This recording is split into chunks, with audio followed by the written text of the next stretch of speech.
time that we talk about the Canon R8. I've had this camera for just over a year now, and I can't tell you, I have been extremely happy with it. We've shot thousands of photos, shot a short film, Aces Wild the Storm, won us some awards. We've shot a couple more micro shorts and some other footage of wildlife and such, and I have just been thrilled with the performance. But let's start with why I bought this camera to begin with. So a year ago, I was shooting with the Canon RP and the Canon R10. The Canon RP was mainly for landscapes, street photography, portraits, stuff like that, and the R10 I used for my wildlife.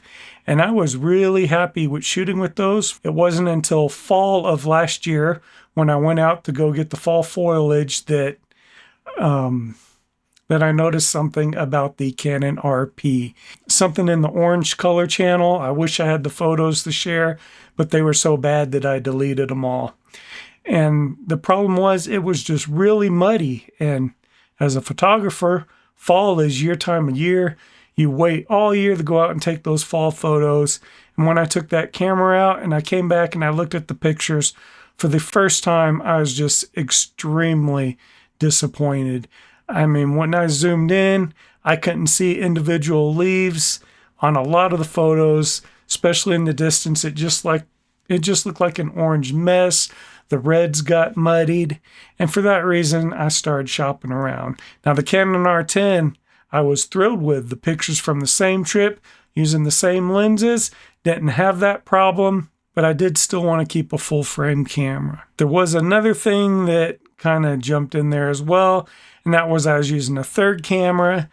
I believe it is the Sony A7S III for a lot of video work with my friends. I was borrowing a friend's camera, and I really liked the log footage. So after seeing what the RP did to my fall photos, I decided to get one camera to rule them all. So what I was looking at, I wanted a full frame camera, not necessarily because it's better. It is better in low light, but also just for my lens selection. I like wide shots. If I put on a 16 millimeter, I want it to be 16 millimeter. I don't want it to be 16 millimeter times 1.6.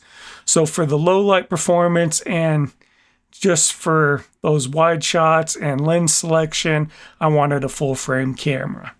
And the other things that mattered to me, I wanted a high frames per second, and in electronic mode, this shoots 40 frames per second, which is more than enough for my wildlife photography. I wanted non-cropped 4K, 24 frames per second. I don't shoot a lot of slow motion, and this camera checked those boxes. It has the same sensor as the Canon R6 Mark II, which is an amazing camera. And it has that non-cropped 10-bit 4K downsampled from 6K, and it can go up to 60 frames per second in that mode. If you go the 1080p, it can shoot up to, I believe it's 180 frames per second. Now we're talking video mode, and I don't do a lot of slow motion, so that is plenty for me. I just really wanted something that would shoot cinematic video, 24 frames per second with log. It has C-Log 3. I wish it had C-Log 2, gets a little bit better dynamic range. This here gets about 11.5 stops, which is one area where I think it could do a little better. Some cameras by Nikon and Sony, similar price range, are getting up to 14 stops. But I'm a Canon guy, I'm locked into the ecosystem, and I've still been really happy with this. The low light performance in my video work and camera work photography has just been amazing. So we've got a 24 megapixel full frame Digit 10 14-bit sensor. Like I said, the same as the Canon 6 Mark II, and very similar to the Canon R3, one of the top models. It's just not a stacked sensor like that one is. So image quality is superb. The biggest complaints about this camera are no IBIS, poor battery, lack of controls such as the joystick, and overheating. In my scenarios, no IBIS. It hasn't bothered me. I've never had a camera with IBIS built in. Most of my lenses has stabilization, and it has been good enough. Almost all of Aces Wild the Storm was shot handheld.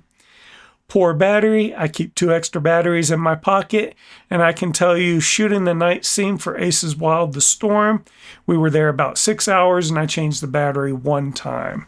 If you forget and leave the camera on, yeah, it can drain kind of faster.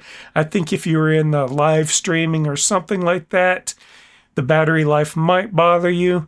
I can give you a tip though. If you put your camera in airplane mode, where it's not always searching for these Wi-Fi and Bluetooth signals, you get a lot better battery life. The lack of controls, the joystick, it's a minor pet peeve for me, but not that bad.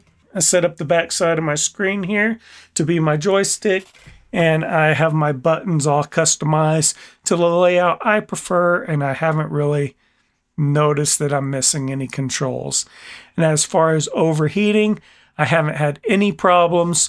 Most of the video work I do is short clips. I'm not live streaming. I'm not doing a lot of slow-mo, so I've hit maybe 3 bars on the camera on the overheating. I do live in New Mexico. It gets hot here.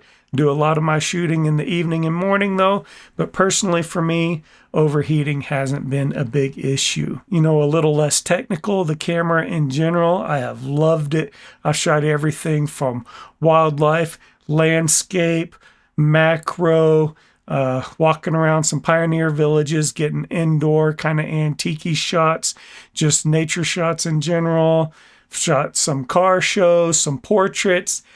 I haven't been let down at all. We just got back from a whirlwind of a fall photography trip. And in a lot of those places, there were so many people, I had to really just shoot on the fly. And I didn't have a problem accessing my settings, hopping into a spot, taking a picture, hopping out, coming home, and it being tack sharp. The autofocus is amazing. The ISO performance, I've pretty much shot some maxed out ISO, and with some AI noise reduction, the pictures are still good enough for shareable. At higher ISOs, not mixed out, they're sharp. For video quality, it's been superb. So I wanted 3 things with this camera. I wanted to be able to shoot log. I wanted high frames per second. I wanted full frame, aside from, you know, all the other great image quality and stuff. All I can say is the Canon R8, I'm not disappointed.